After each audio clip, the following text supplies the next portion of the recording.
Kapag ang isang babae ay nawawalan ng respeto sa'yo, umaasa siyang mananatili ka pa rin bukas, sasagutin mo pa rin ang tawag niya, iikot ka pa rin sa mundo niya na parang walang nangyari. Kasi sa isip niya, masyado kang nakadikit, masyado kang invested, masyado kang natatakot na mawala siya. At yan mismo ang dahilan kung bakit siya kampante na sumobra na sa linya. Pero ang lalaking tunay na alam ang halaga niya, hindi niya ipinipilit ang sarili niya sa isang mesa kung saan hindi na pinapansin ang presensya niya. Inilalayo niya ang buong mesa. Umalis siya nang walang babala, walang paalam, walang binibigay na closure na akala ng babae ay karapatan niya. At imbes na habulin ang sorry o humingi ng second chance, inilalagay niya lahat ng enerhiya niya para maging lalaking hindi na maaabot o makikita ulit ng babae. At hindi ito tungkol sa pagpapainit ng selos o paglalaro. Ito ay tungkol sa pamumuhay ayon sa prinsipyo ng Stoicism na kontrolado mo ang isip at kilos mo, wala nang iba.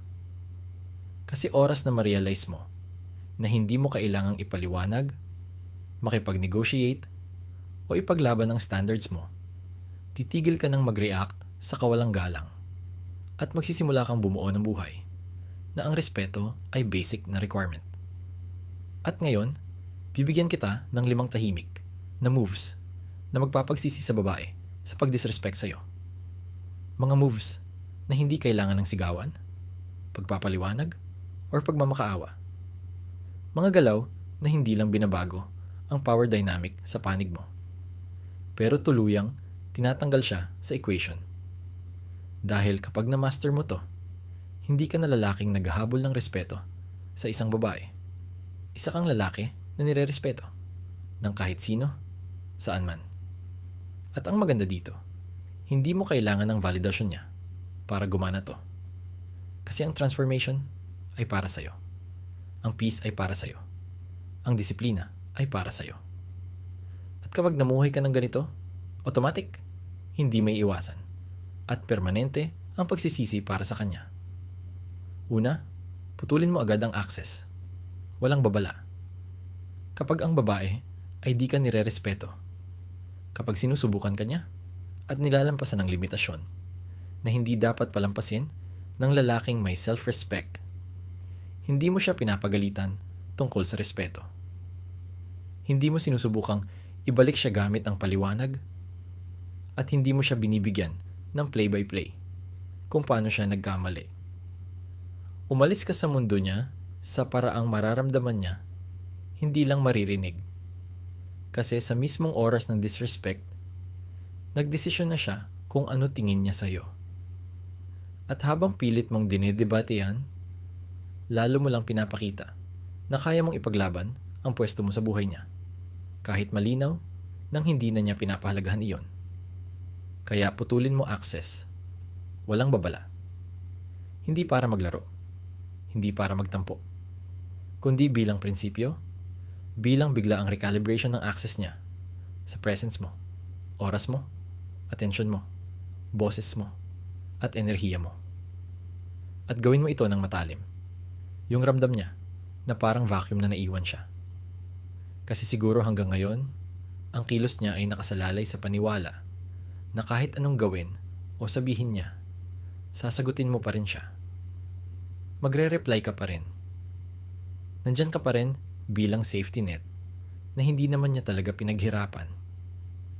At kapag bigla mo yung nawala, walang babala. Bibigla siya sa discomfort ng pagkawala mo. Discomfort na magpapabalik tanaw sa kanya. Mag-iimbestiga sa mga nakaraang linggo at araw. Hahanapin kung kailan ka naging totally unavailable. At diyan, magsisimula ang pagsisisi. Kasi, karamihan ng lalaki, binibigo to. Kasi todo anunsyo pa. Bago umalis, may drama, may speech, may deklarasyon na di na magpapakaganito. Sa totoo lang, binibigyan mo lang siya ng satisfaction na may access pa rin siya sa emosyon or energy mo. Pero kapag putol ka talaga agad, walang scene, walang sigawan, tahimik. May space, katahimikan, at realization na naputol siya sa bagay na dati ay inaakala lang niya. At pag ginawa mo ito ng tama, huwag mong iiwanan kahit isang linya ng komunikasyon. Huwag kang mag-like ng stories, huwag kang mag-message, huwag kang tumingin. Kasi bawat crumb na ibinibigay mo, may tie pa rin siya sa'yo. Kailangan total disconnect. Ibig sabihin, tanggalin ang number niya, i-block or i-mute siya sa social media. Huwag siyang pansinin kahit sa group settings. At gawin lahat ng to nang walang anunsyo. Walang pakitang tao. Walang intensyong magselos siya. Kasi ang tunay na lalaking nagpuputol ng access, hindi nagpapakitang tao o nagpe-perform para sa kanya.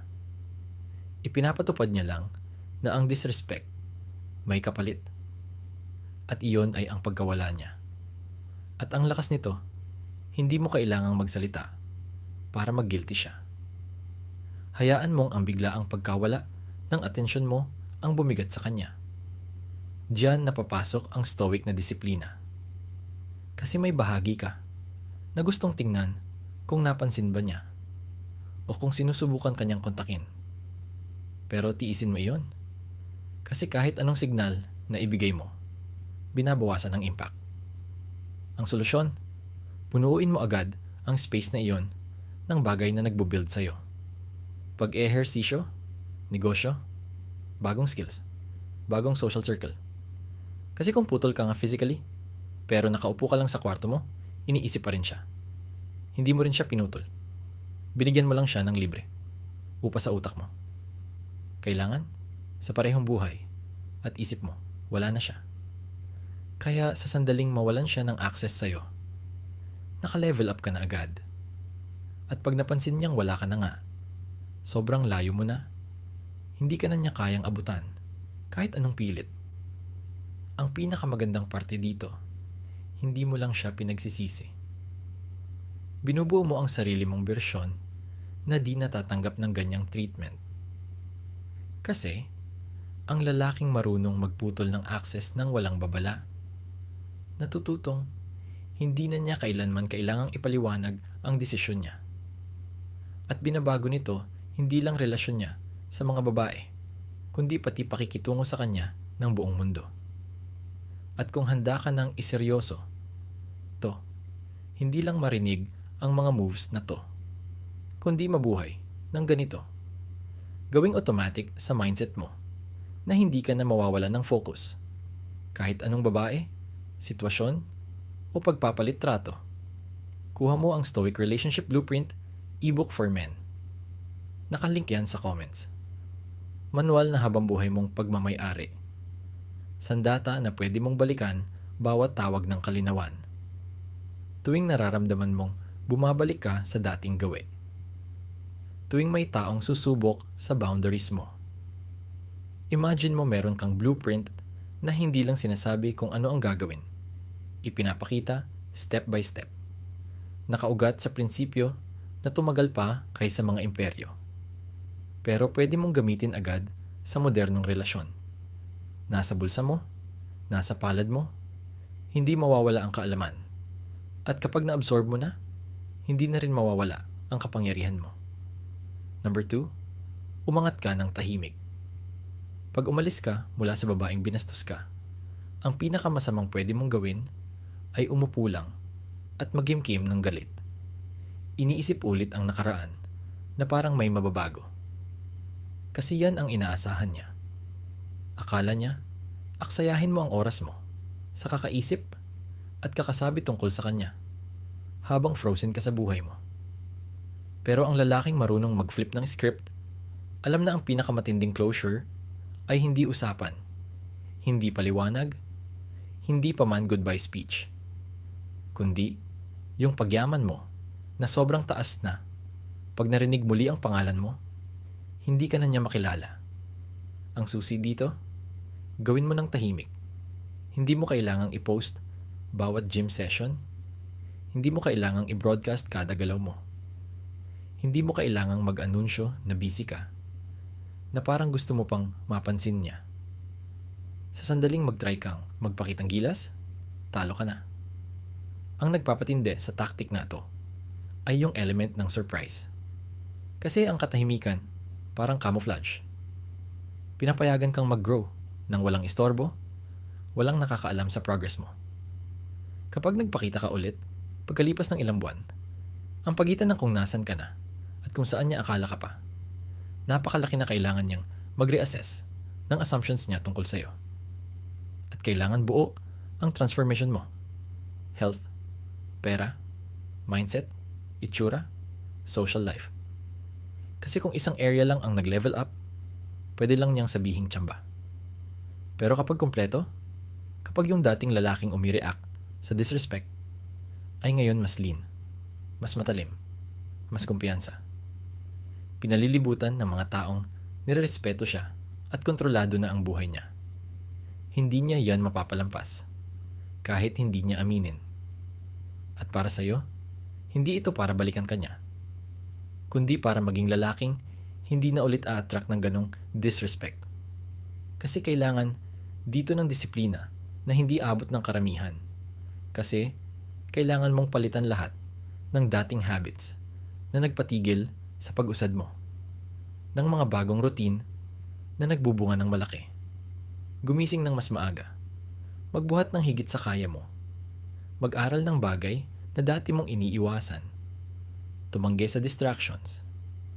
Kapag namuhay ka ng ganito, not for a week, not for a month, pero lifestyle na, magre-reflect sa buhay mo ang standards na hindi niya kayang tapatan.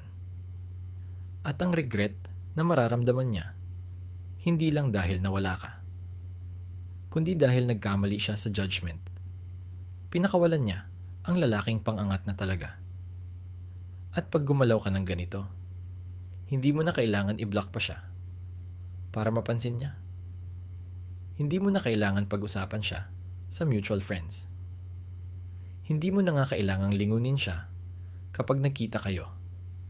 Kasi ang pagbabago sa'yo ay pinakamalakas na statement na kaya mong gawin. At ito ang dapat tumatak sa'yo. Ang lalaking totoong umangat ng tahimik. Hindi ginagawa yon sa lihim na pag-asang mapansin niya ulit. Dahil para sa sarili niya, hindi para sa kanya. Ginagawa nila yon kasi tinanggap na nila na ang pinakamagandang ganti ay mamuhay sa paraang wala ng halaga ang opinyon niya. At ang irony, yan mismo ang nagpapansin sa kanya. Kasi ang tao, pinakainteresado sa mga bagay na hindi nila kayang kontrolin. At kapag nakita niyang yung pag-disrespect niya, hindi lang nabigong pigilan ka. Naging gasolina pa yon para bumuo ng version mo na hindi na niya kaya abutin. Tuluyan nang nababago ang dynamic ng kapangyarihan. Sa sandaling yon, nauunawaan niya yung naintindihan mo nung araw na iniwan mo siya. Na hindi mo naman kailangan ng validation niya para manalo.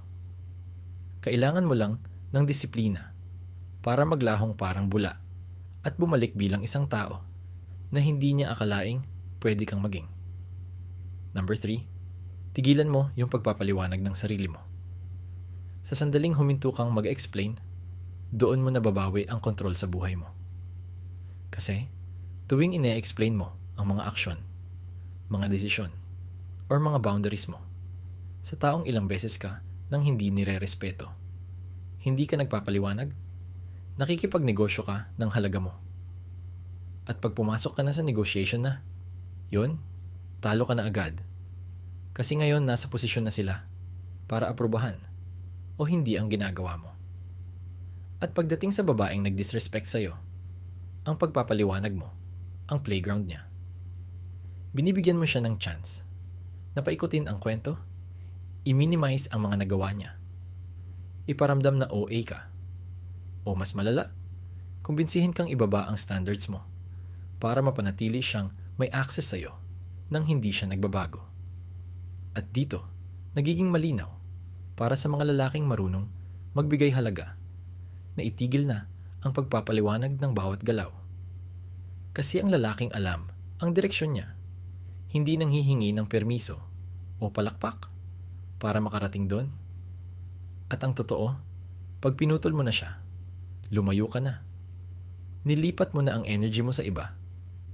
Kadalasan, hihilahin ka niya pabalik sa conversation. Na kunwari, gusto ko lang namang maintindihan. Pero ang totoo, gusto lang niyang mabawi ang kontrol sa mga desisyon mo. Dito madalas bumigay ang karamihan. Kasi akala nila, pag maayos lang ang explanation, maiintindihan na nila. Pero, hindi niya kailangang maintindihan. Kailangan niyang maramdaman. At doon pumapasok ang aksyon mo. Ang panganib sa kaka-explain, naiiwan kang nakakabit sa opinion niya. Naikot ka sa loop ng kung ano ang reaksyon niya. Yun ang mas mahalaga kaysa sa direksyon mo. At pag ganon ka namuhay, hindi mo kayang angkinin ang sarili mong autoridad. Kaya pag tinanong ka, bakit hindi ka na tumatawag? Hindi ka na nagre-reply? Bakit aloof ka? Hindi mo siya sinusulatan ng essay tungkol sa disrespect niya. Simple lang. Abala ako sa sarili kong landas. At dun mo natapusin. Kasi ang taong alam ang landas niya, alam na ang maling tao hindi kailangan ng mapa.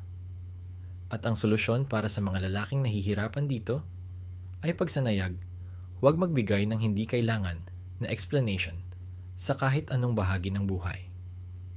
Pag may kaibigan na nagtatanong tungkol sa mga bagong routine mo.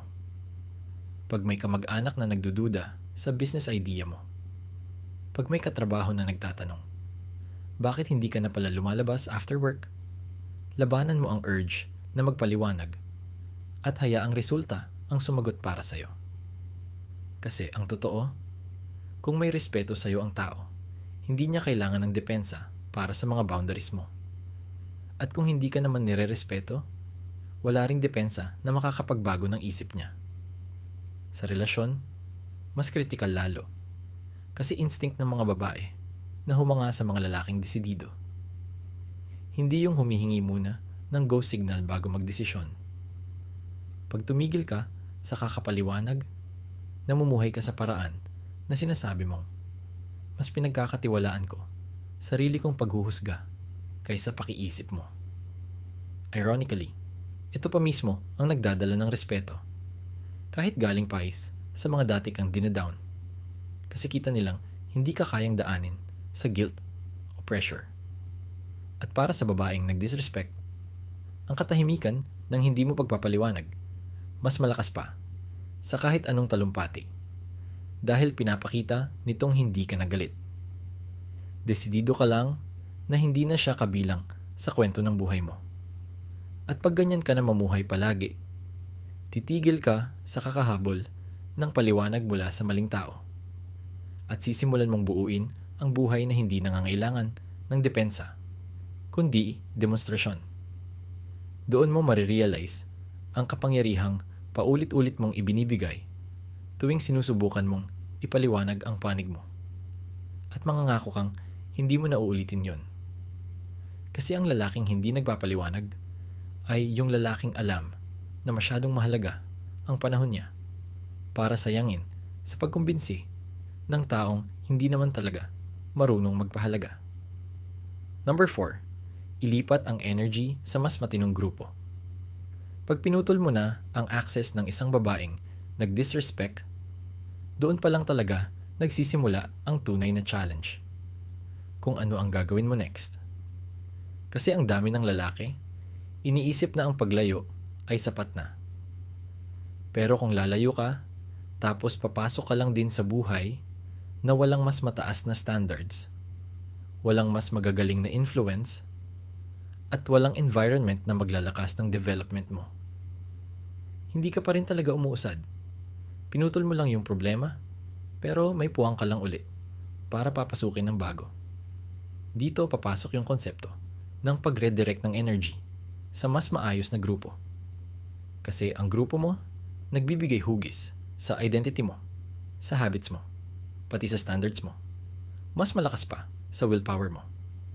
At kung palibot mo, puro taong maliit mag-isip, kontento sa mediocre, at pang weekend lang ang inaatupag. Baliwala ang usapan mo tungkol sa respeto o disiplina. Kung ano ang kultura nila, doon ka din babalik at unti-unting mahihila. Kaya ang dami ring lalaki bumabalik sa dati nilang kinaiinis. Hindi dahil miss na nila yung babae, kundi miss nila yung pamilyaridad. Miss nila yung comfort. Kasi hindi nila ito pinalitan ng mas maganda.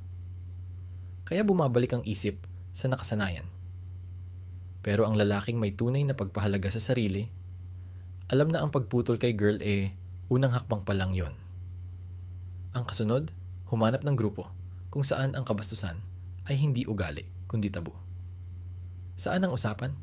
Puro pagbuo, pag-achieve, at accountability. Hindi ito venting session. Ito, yung pagpasok sa mga kwarto na mapipilitan kang yumabong. Lugar na pag narinig nilang rason mo, kakatwa sa kanila. Lugar na pag may na-achieve ka, chini-cheer ka, pero hindi ka hinahayaang maging kampante.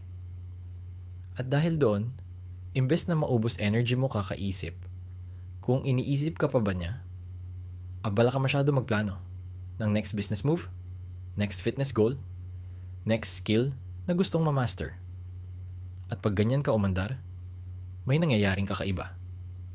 Nararamdaman ng naiwan mo ang pagbabago. Kita nila, hindi ka na umiikot sa parehong usapan, pare-parehong lugar, pare-parehong pattern. Para sa babaeng dati may access sa'yo, masakit ito. Dahil nare-realize niyang hindi lang basta nawala ka sa realidad na di na niya kayang pasukin. At nakikita niyang ang napalilibutan mo, yung mga taong bumabalik ang respeto at value mo. Hindi dahil may hidden agenda, kundi dahil tugma ang presensya mo sa misyon nila. Kadalasan, hindi naman talaga pinagsisihan ng babae ang pagkawala ng lalaki. Dahil lang sa pag-alis, kundi dahil sa pag-alis at pag-succeed mo sa mundo kung saan hindi na siya relevant. At ang tanging paraan para gawin to ay ikaw mismo ang maglagay ng sarili mo sa level ng mga taong ganito na. Kaya practical step, i-audit mo agad ang circle mo. Putol agad ang hindi nakakatulong. Hanapin ang environment na nakakailang dahil tinutulak kang umangat. At invest sa mga ugnayan na yan, tulad ng pag-invest mo dati sa chasing ng validation. Kasi, pag sa tamang tao mo, ibinigay best energy mo, nagmumultiply ito, hindi nauubos. Sa pagdaan ng panahon, tigil ka na din sa pag-iisip kung paano iparealize sa nag-disrespect na babae ang halaga mo. Kasi ang buhay mo mismo, ginagawang zero value ang opinyon, ang pagdalo, at pati memorya niya. At doon, yun ang permanenteng pagsisisi sa kanya. Hindi dahil sinabi mo na may nawala siya, kundi dahil kitang-kita niyang namumuhay ka na sa circle na never naman siyang karapat-dapat mapabilang. Number 5, huwag magpakita ng kahit anong emotional recoil. Pag nainsulto ka, lalo na ng babaeng dati mong ka-close, gumiti pa sa'yo, umasta na mahalaga ka. Natural na mapipilit kang ipakita yung sama ng loob. Tatalim ang boses mo, titigas ang mukha, pumapait ang mga salita. Dahil umaasa ka na, baka pag nakita niya ang sakit na dulot niya, saka pa lang niya maiintindihan ang lalim ng ginawa niya. Pero ang totoo, pag pinakita mo ang emotional spike, hindi ka rerespetuhin ng husto. Mas lalo niyang nararamdaman na hawak pa rin niya ang emosyon mo. Para sa kanya, pag kaya ka pa niyang paemo, may hawak pa rin siyang piraso ng pagkatao mo. Kaya ang pinakamatindi mong magagawa sa moment na yon ay manatiling steady. Hindi malamig to the point na nagkukunwaring wala ka ng pakiramdam, kundi matatag sa paraang di ka mababasa. Parang hindi niya kayang hatakin palabas yung mga emosyon mo na parang puppet strings. At ang kakayahang ito, ang antas ng pagpipigil sa sarili na to, ay bihira. Kasi kailangan mong paghiwalayin ang reaksyon mo sa realidad mo. Pinipilit kang tumugon sa kawalang galang, hindi sa apoy, kundi sa katahimikan. Hindi dahil mahina ka, kundi dahil hindi ka matitinag. At kapag nasa ganong level ka, nagiging uri ka ng lalaking hindi mapipilit bumaba ng pamantayan para lang patunayan ang sarili. At yan ang nakakabaliw sa mga tao, lalo na yung mga nabubuhay sa emosyonal na gulo. Kasi umaasa sila sa iskandalo. Naghihintay silang mawala ka sa karakter para masabi nilang, "Oh, kita mo? Hindi ka naman iba sa akin." Pero kapag hindi ka bumigay, hindi mo tinaasan yung boses mo, hindi ka bumabawi ng simpleng insulto, ni hindi mo pinapalitan ang ekspresyon ng mukha mo, nagpapadala ka ng mensahe na mas malalim pa sa anumang argumento. Wala silang kontrol dito. At yung babaeng akala niya, pwede kanyang bastusin at manatiling interesado ka pa rin, mapapansin niyang hindi ka na nagre-react. Doon na magsisimula siyang kumainin ng pagsisisi. Kasi alam niyang sa isip mo, wala na siyang halaga bilang taong pwedeng mag-influence sa'yo. At para sa'yo, mas malaki pa ang magiging epekto nito, lampas sa relasyon. Kapag na-master mo ang kakayahang huwag magpakita ng kahit anong emosyonal na reaksyon, magsisimula mo na rin itong gamitin sa mga negosasyon sa negosyo, sa mga usapan sa pamilya, sa kahit anong sitwasyon kung saan sinusubukan kang manipulahin gamit ang nararamdaman mo. At mapapansin mo, habang mas hindi ka nagre-react, mas hawak mo ang kontrol kasi hindi ka nila malalaro kapag ayaw mong makisali sa laro nila. Kung gusto mong mabuo ang kakayahang ito, simulan mong pabagalin lahat. Sanayin mong mag-pause bago magsalita. Kontrolin ang paghinga mo kapag may humaharap sa'yo. Ituon mo ang isip mo sa gusto mong resulta, hindi sa nararamdaman mo sa sandaling iyon. At kapag naging habit mo na to, lalago ang lakas mo kasi. Sa pagdaan ng panahon, matututo ang mga tao na sayang lang ang oras nila kung susubukan kang pakuluin sa galit. At para dun sa babaeng lumapastangan sa'yo, permanenteng leksyon na ito. Kasi na-realize niya, hindi ka lang basta umalis. Umalis ka nang hindi man lang siya nabigyan ng kahit anong emosyonal na kapitan. At ang ganong exit, hindi makakalimutan. Hindi galit ang bubuntot sa kanya, kundi kawalan. Kasi wala siyang mahahawakan. Walang pwedeng baliktarin. Walang pwedeng sagutin. Ang natira na lang ay ang di matitinag na katotohanan na ang lalaking akala niya kayang-kaya niyang sirain, tuluyan ng lumampas sa abot niya. Kung wala kang makuha, kundi isang bagay lang mula rito, eto yon. Paulit-ulit kang babastusin ng buhay hanggang sa sabihin mong tama na. Hanggang sa gumuhit ka ng linya na hindi pwedeng tawirin. Hanggang sa tigilan mo ang pagbibigay ng second chances sa mga tao na hindi ka naman bibigyan noon kailanman. At ang pinakamabilis na paraan para maibaon to sa buto mo ay armasan mo ang sarili mo ng stoic relationship blueprint para sa mga lalaki. Ang eksaktong gabay na magtuturo kung paano gawing gawain araw-araw ang mga prinsipyo para hindi ka na muling bumalik sa kahinaan. Ito ang totoo, walang filter, na magpapatigas sa mindset mo, magpapatalim sa pamantayan mo, at gagawing immune ka sa mga manipulasyon na bumibitag sa maraming lalaki ng ilang taon. Habang buhay mo na to, isang resource na anytime pwede mong buksan pag sinusubok ka. Isang boses na magpapaalala kung sino ka tuwing sinusubukan kang kalimutan ng mundo. Nasa link sa comments yan ngayon, pero hindi yan palaging available. Kasi hindi ito para sa lahat. Kung handa ka nang pasukin tong realidad at never mo na uli ibibigay ang kapangyarihan mo, mag-comment ka ng hindi ako matatablan.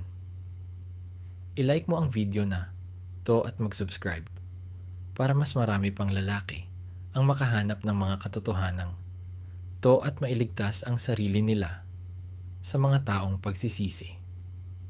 Salamat sa panonood.